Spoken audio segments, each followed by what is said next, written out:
I'll start again. We got Inside Dom today. Good morning. Love the Inside Dom, but any Dom's a good lights. It's good, man. You're not getting arrested, so that's always a good thing. I always say, and just so you know, whenever I say he's getting arrested, he sits in his car in the morning, and then the lights of the street sweeper, I think it's going off, and it always looks like you're getting. Mm-hmm. Yeah. Yep. They clean the parking lot that I'm in the morning because people trash it overnight. They definitely do, and I'm glad they clean it up. Good morning to the couch. The couch. We got Nath. We got MP. We got Dom is already here. We got David too. Dylan. Hello, guys. We love you, and just know that if you're here and you're showing up, that you are a different breed, a different caliber of person, because I know that you are working on yourself physically, mentally, all those things, and we love to do it with you guys. So, can I get this chair any higher? I don't know if I can. Can I? Nope, that's not it. Anyway, it doesn't matter. Let's start with gratitude. What we got for gratitude? Hey, chat, let's throw the gratitude in. Let's definitely think about it. Family, finances, fitness, fun. What are some things on gratitude that we can definitely hit? We can bring some of that to our life. I did it. I found it. I'm higher. What do you got, Dom? What is your gratitude? You know, I'm always thankful for my in-laws. It's great to have a place to hang out close to work every other day. I dropped them off at the airport because they're going to the Caribbeans for a friend's wedding. So I get to hang out here, do this call in a normal situation or circumstance, go on a long walk, take a nice long shower, and then go to work instead of basically wiping myself down and changing in a parking lot. So it'll be a good fresh start to the day. I have a big proposal meeting around 11:30, so it worked out really great. And then I after that meeting, I'll go home, and then my daughter has her band concert that she's been practicing for all school year. So super excited to see that. So it's gonna be a good day. Hey, I want to send some positive vibes out for a proposal meeting. I mean, putting stuff together for a proposal, that's a lot of creative time, thinking, strategizing. So I hope you get it. I want my friends to eat. So if you get this job with that proposal, man, life's only gonna be better for all of us. So sending positive vibes out to you. And if you are in Southern California and you are looking to, I'll leave it. But no, Dom is an amazing guy, and his business is thriving because he is such an amazing contractor. So keep an eye out. Chair was too high. If we have gratitude on the couch, Dom, Nate doesn't like the couch. Something about his butt. I don't really understand what's going on here, but because he thinks I'm sitting on a couch right now. It's actually a reclining chair, so you're good, Nate. This couch is giving me some grandparent vibes. So it is. It looks definitely looks very comfortable. When I think of a couch, I picture all of us sitting on a couch. We're all kind of talking. I think we have multiple couches, not just one couch. I feel like we're all going to be facing each other. And in this room, when we're on the couch sitting together, I see in my eyes, well, as I close them in my mind, I'm seeing us sitting. There's three couches right now. There's one love seat. I don't know who's in the love seat yet, but then there's two longer couches, and there's a coffee table in the middle. And the coffee table, the first thing that just hit me right now is pretzels. We have pretzels on the coffee table, but I'm thinking we have like two leather couches that are somewhat comfortable, but like we're not really sure if they're comfortable. And then we have a love seat that like everyone kind of wants to sit on, but it's kind of like uncomfortably close, but it's pretty nice. So that's what our couch situation is going to be today. And that's what I'm like. But I didn't say my gratitude yet. You know what? If I can, because I think this is a really big part of guys and men coming together. Now, of course, moms, women, we're all VeeDads, right? But I'm going to take the gratitude a different way for right now. and if it's okay, because I think it's a little bit of a vulnerability. And, something that really sticks with me is I was having a conversation is actually, this isn't the first time it's come up, but I was having a conversation actually on the VeeDads podcast with a therapist, just to get some insight into, the men's mentality and all that kind of stuff. But the one thing I think that resonated, and the way he said it, just used some different words, is whenever you're looking to help someone else, I think asking for help yourself is the best way to do it, because I want people to open up, and I love questions and having a conversation. But I think if no one is actually opening up first, who's going to start that? And I think that one thing I was just thinking about, I know, and this is not gratitude whatsoever, but the vulnerability is, like, I know that my wife and I, we had a pretty bad argument fight last night. I think in front of the kids too, and it was definitely something that was a little bit hard. And I ended up going out for a really long walk as bedtime had kind of shifted, and all that kind of stuff too. And it was a hard night, and there really wasn't much of a resolution just yet, and it was just a hard one. But I think sometimes we can hop on here, and I think we talk gratitude, and we talk this like really cool book, and we talk about our community, but I think sometimes we don't actually put out the vibes of, I'm having a hard time. And it was definitely a really hard time last night, and still kind of like is in that moment. So, not looking for so much feedback right now, but just want to say, yeah, if you guys are having a hard time with anyone at home in your situation, whatever's happening, you're not alone on it. And, I think that there could be a branch of that conversation here at some point too. So, anyway, guys, love you. Thanks for the space. Yeah, that's where we're at. Yeah, no problem at all. Yeah, I mean, I agree. Like the before you started that, it like sometimes I don't think we realize how helpful it is to the other person to ask them for help. Like just that, like it's like the gift of giving, right? It's kind of like that. It's the feeling of, like if I'm asking you for help and you help me, I'm getting something out of it, but you're also getting out of it the pleasure of being able to even just listen to me, even if what you say doesn't help. Like we're all feeling a lot better that you opened up to us, you told us about a moment, and that leads us to being able to tell you about our moments, that we've created this space for each other where anyone can, talk to each other about anything. And, and that's the beauty of it. Like David said, that's the beauty of vulnerability. That's the beauty of having a community. That's the great thing. So, yeah. And thank you for sharing. Yeah, I guess I'm not really staying true to wanting to open up a conversation, because I think, even just what you said too, asking for help is the best way to help someone else, right? So, I think just sharing is a vulnerable thing. To be like, yeah, really, I would say not a really great fight. Like sometimes I think that not so much an argument, but I would definitely say some sort of conflict. And we even talked about this recently, because I've been editing so many videos, but we talked about it in a conversation about there being some sort of conflict or some sort of debate within a family, especially at a dinner table, and how really beneficial it could definitely be. This was none of that. This was, an all out kind of like argument, yelling, fight, and especially in front of the kids. And at a time of night that I think is a very important time for kids to feel very taken care of. It was, it was just not good.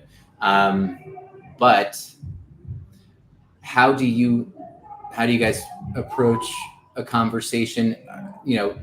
Are you guys really, are you guys having those arguments? Do you guys really have a hard time kind of revisiting that?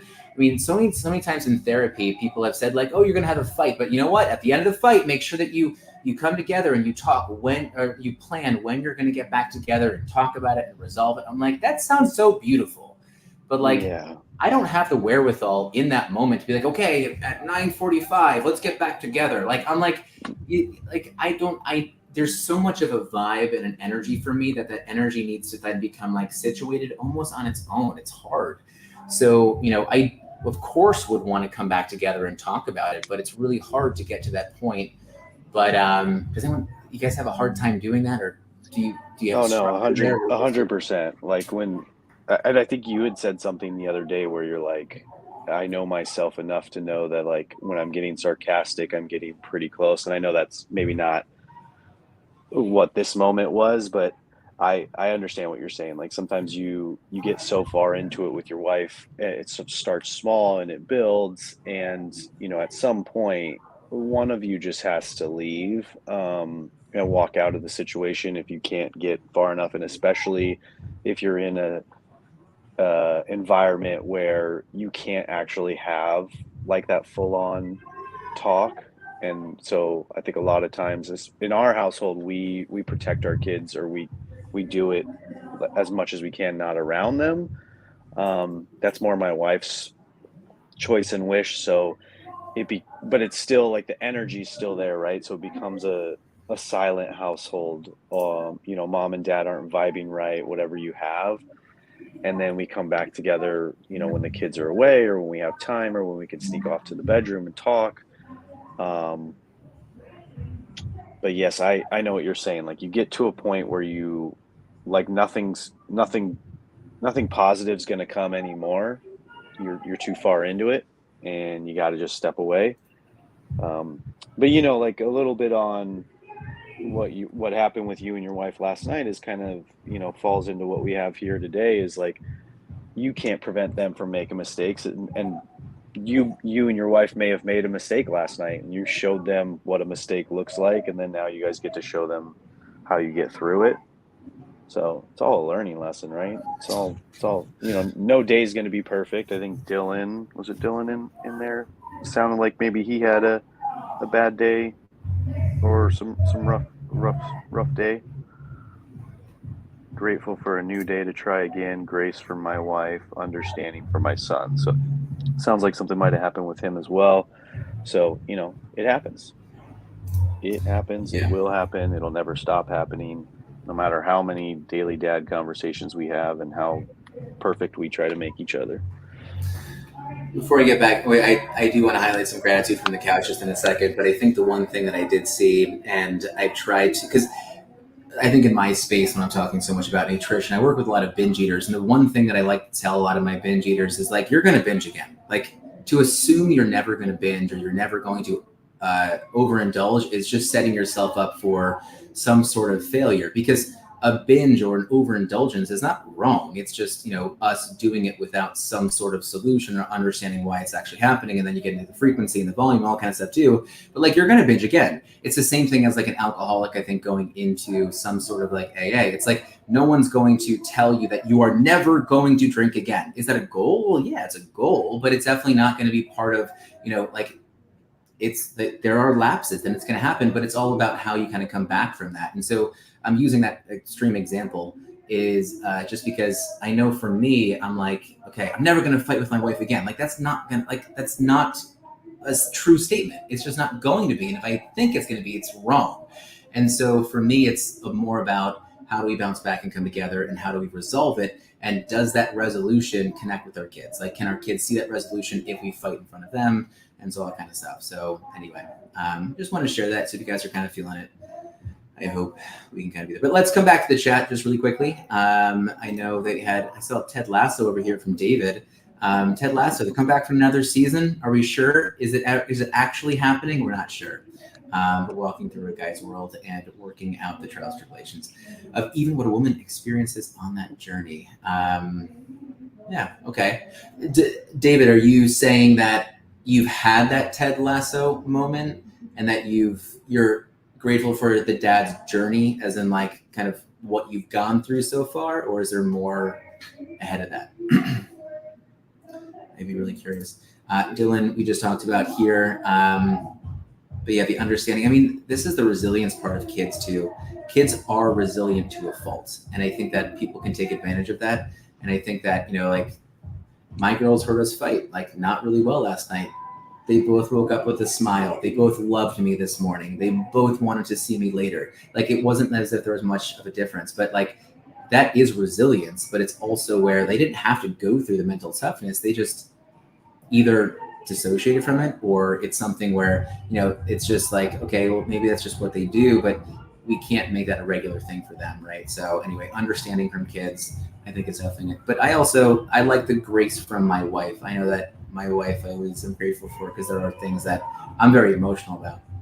But we got MP over here. MP, did anyone else see that MP celebrated Halloween with his kids on like on September 30th?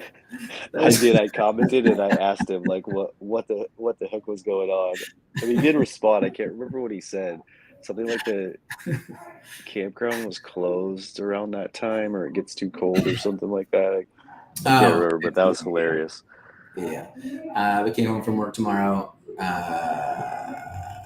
Yesterday, and they were outside playing. When they saw me, they came running. Oh, it's always a nice. That's just like such a dad moment. That's awesome, man. I love it. Nath, by the way, Nath, how was your stream last night? Give us a thumbs up if you definitely can. We got gratitude over here. I don't think you truly think it deep enough of just how much of it we have yet, how little is left. All right, yeah, it is a deep thought. It's the truth. So, yeah, guys, thank you so much for sharing the gratitude. I think it's so necessary. Rewires the brain, from what I've learned, and so it's necessary. Yeah, so I think the other point I'll give to you is like you said about how your kids woke up this morning with a smile on their face. Is there's something that I learned that in one of the readings, I can't remember, but it's like the amount that we think other people think about us is way higher than anyone actually does. So like the amount that you think your kids actually like took in from that moment and recall that moment and will recall that moment is way more than they do. They were just like, mom and dad yelled last night, today's another day. Ooh, I'm excited to, for this outfit and to go to school. And like, they're in their own other world, in their own other like selfish planet. And we all kind of are. So that was something, I don't think I said it properly, but we think people think about us more than they actually do. Yeah, I think that there's a really interesting counter argument there that I think could be had, but I know it's not the focus for right now. That's definitely good. One bit of gratitude I think I want to just say, and I know this is authentic, guys. I love the idea here. I know that we had Atomic Coffee. He had sent us some coffee over here. I actually made some cold brew last night. I'm going to let you guys know how I did that. I'm going to put a video up, and you guys can make your own cold brew at home. I know it sounds as if it's like a pitch for Atomic Coffee. I think what it is, it's more in my mind, is I'm so grateful for other dads in the community that are doing things like this, and highlighting them is one thing that we love to do. I know that Blaze and I have talked about how coffee in general has been like a really fun thing to kind of focus in on. So whether it's in the Web3 space or whatever, but thank you to Atomic for sending these things. I'm drinking some of the cold brew now. But yeah, guys, please go. Another dad's business. He's out in Iowa. Great little business he has going on. But go check him out. And he has like a little store in there too, a little online store as well. But go check out Atomic Coffee. Really grateful that he was able to bring that to us. He sent it. What a nice little care package. All right, so we got that, and then what was I going to do? Oh yeah, book. What's going on, Ryan Holiday? It's on my phone. You can't prevent them from making mistakes. So, getting into our month of resilience is basically, and kind of like coming off of yesterday's reading, it's basically, let them make their mistakes. Don't swoop in and, take care of everything for them.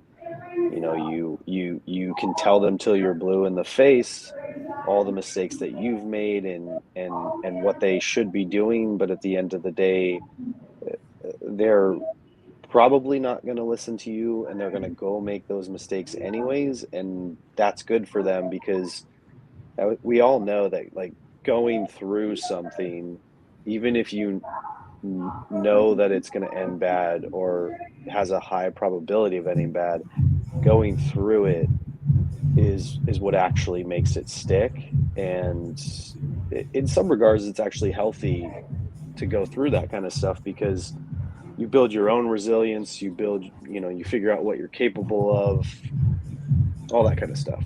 So that's how I took it. Yeah, liked it.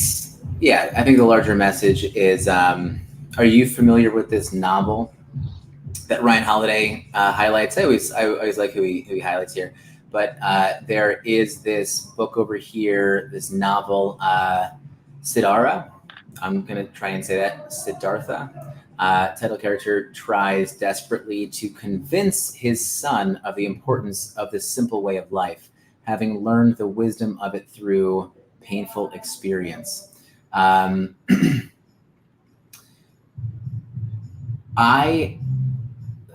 my mind is taking, okay, I also always like how Ryan Holiday kind of wraps things up a little bit.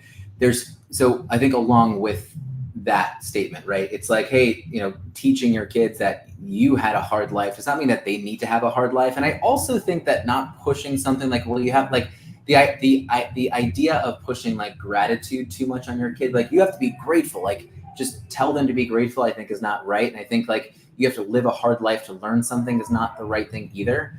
But I think like it's all about what the three things are that he mentioned here, which I really liked, which gives me like where I can connect things. So I always love to bucket thoughts. Okay, what am I taking away from this? I like 1, 2, 3. What are those? But Ryan Holiday wraps this up at the end, and he says basically you can take solace in the knowledge that you've instilled these three things: character, awareness, and willingness to ask for help. If I'm really looking to do something right now, I'm thinking about, okay, well, how can I build resiliency? Well, those three things, again, I'm going to say it: the character, awareness, and willingness to ask for help. I mean, the third one to me is huge, which maybe is why, me asking this morning or sharing a little bit of vulnerability and wanting to help by asking for help, I think is important, because the worst moment that I have had as a dad, I think 2 moments where I've kind of like felt my daughter not knowing how to ask for help. I think she felt uncomfortable not knowing what to do, so she's now frozen, but all she had to do was ask for help. There was one moment in school with like some schoolwork that I actually saw, and it was another moment where I think she was like on the playground somewhere. She was doing something. She was like moving around, and like she was stuck and she couldn't move and she was scared and she was crying. All she had to do was ask for help, because obviously, and it wasn't that I didn't want to, but it was a like, okay, it wasn't a stop, like don't stop the struggle moment. Obviously, if she's so overwhelmed, I want to help out, but she didn't know to ask for help. She just didn't know. And so if not knowing where to turn, or knowing that asking for help is the answer to kind of get through a hard moment, like that is my biggest worry for my girls, because that I think is where people just turn in on themselves, and there's guilt and there's shame and there's isolation, and that's not what I want for my kids. So if they can learn to ask for help by us showing them that, one, it's okay to ask for help, but also asking for help ourselves, I think is so important, right? How can you ask for help? It's okay to ask for help. When do you ask for help? How do you ask for help? What is help? Like all of these kind of things. And I just worry so much that my girls would ever go through a world where help is not available, or help is not something they know how to ask for. So anyway, I'll step off the soapbox with that one. I like those 3 takeaways. Yeah, I'm not sure. I'm trying to think of a situation where like I've had that happen. I almost feel like my kids ask for too much help. And so it's more on the opposite end of that spectrum, where they sometimes seem like helpless at times. But then again, I mean, that's not true, because I've watched them, handle whatever they need to handle. So I don't know. It runs the gamut. I feel like some days they need their helicopter parents, and some days they don't. And I'm here to learn, and I'm here for it. And you guys know that I have 16 years have been a parent, but still learning every day. So no one's gonna get it. And at the end of the day, as long as we're still there for them, and like it says, supporting them, and in their corner whenever they need us, whenever they need to ask for help, they know that they can. I think we're all ahead of the game.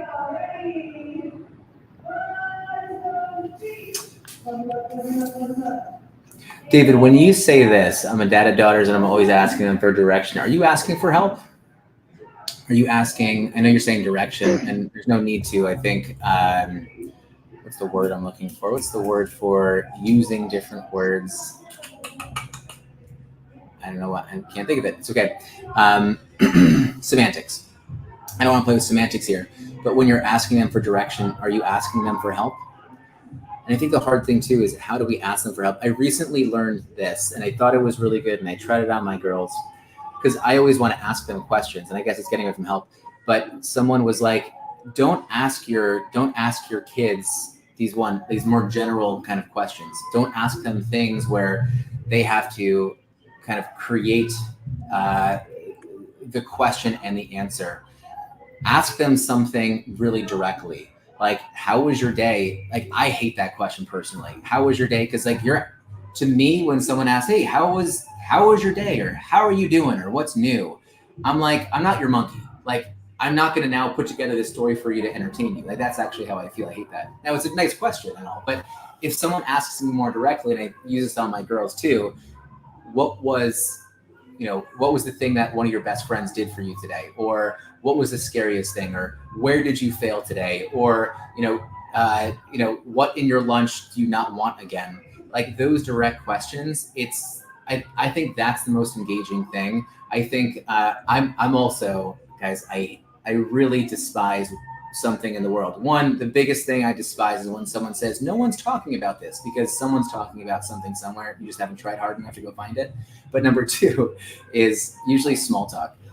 Small talk in terms of like, hey, whenever I'm with someone and the conversation goes to weather, I'm like, why the fuck are we talking about weather right now? Like, this is so dumb. Like, let's just go do something else. But I think my ADHD kicked in. But with asking those questions, David, I was back on you. When you are asking them, are you asking them for help basically? Are you asking for the help as a dad? Or are you asking for help to understand them more? Or what exactly is it? I think it's definitely, I just want to see. I don't know. I just have questions about that. How was your day? Best answer. It's fine. Yeah. It's always a tough one for me. I have really hard time. Yeah, it is definitely both. Anyway, resiliency with kids. Dom, pulling back in with this last minute that we have. I mean, just enjoy the mistakes, celebrate them. They're all lessons, and they got to do it. And at the end of the day, you just be thankful that you got that experience and that you survived it, whatever it is. So yeah, nice. Go make mistakes with your kids and go celebrate their mistakes. Go ask them what mistakes they made. Yeah, you know what? I would love kind of a challenge, but if anyone can go ask your kids, I'm going to go do this with my kids. What mistakes did you make today? Or like, I mean, I think the popular question sometimes is like, oh, like what did you fail at today? I think it's an important question, but what mistakes did you end up making today? Because I think that if we ask them, what's a mistake that you felt like you made today? Or what's a mistake that you think that you made? I think it would be a great time to then be able to support them by asking for help or show them like, well, you made a mistake. How did you ask for help? Or, did you ask for help even? I think those are definitely good. Yeah, and don't ask me about the weather. That's not really the case. I think when conversation just slowly transitions into weather, that's what I'm saying, David and Nate. But anyway. All right. That was good. A little bit of a therapy session for me. I'm feeling good right now. But thanks so much, guys. I so appreciate you. How many people we got? We had 18 people on My Daily Dads watching in. Oh, guys. And you know what? Guys on either my Daily Dads or my personal account, Food is Fuel NYC. If you want to be part of the couch, jump in the chat, have anything to share. If you guys want to just be part of everything, hop over to Twitch if you want to, and let us know what's going on, because we'd love for you guys to join the conversation. So... But we're here every morning, 8:30 Eastern, 5:30 Pacific. We'll see you tomorrow, guys. We hope that your mugs are filled with coffee and your hearts, where are we at, VeeDads? With gratitude. All right, guys. Love you guys. See you tomorrow. See you, buddy.